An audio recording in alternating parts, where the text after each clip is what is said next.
The sun's out, I can walk around without a hoodie, I have this cool item labeled t-shirt, and I think I'm going to tell an Exalted story. So for the D&D heads out there, Exalted is a different role-playing. It's basically high fantasy with anime bullshit. It's a lot of fun. And there is a type of Exalt called the Alchemical Exalt, and they are basically magical robots. And one of the quirks of these magical robots is that they're often named after their function. So if you were playing a paladin, you wouldn't be named Steve, you'd be named something like City's Radiant Protector.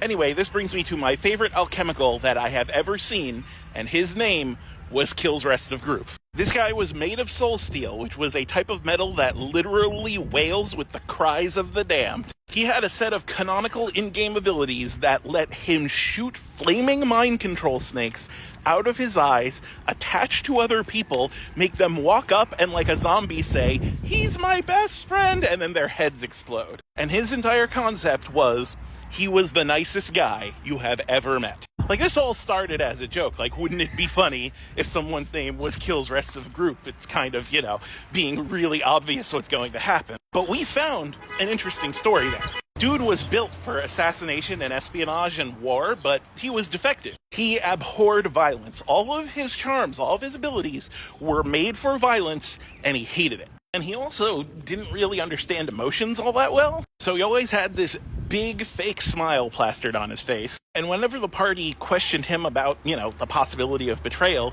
he would always play it totally straight, big smile, and be like, "Why would you ever think that?" and just stare into their eyes. So of course you're thinking, did he ever kill the rest of the group? The answer is no, or at least not in the way you'd expect. His brothers and sisters, the Exalts that were made around the same time as him, were basically being kidnapped and mind-wiped by a sorcerer. And they were being used as weapons of war. And although he really wanted to save them, there was nothing of their old mind left. So his only other option to save the party that he was currently with was to kill all the other Exalts that were made alongside him. Kill his brothers and sisters. Kill the rest of the group. It was a surprisingly emotional scene. His name from that point on changed to Family Found in the Night, and he currently runs a bakery. Man, do I want to play Exalted again.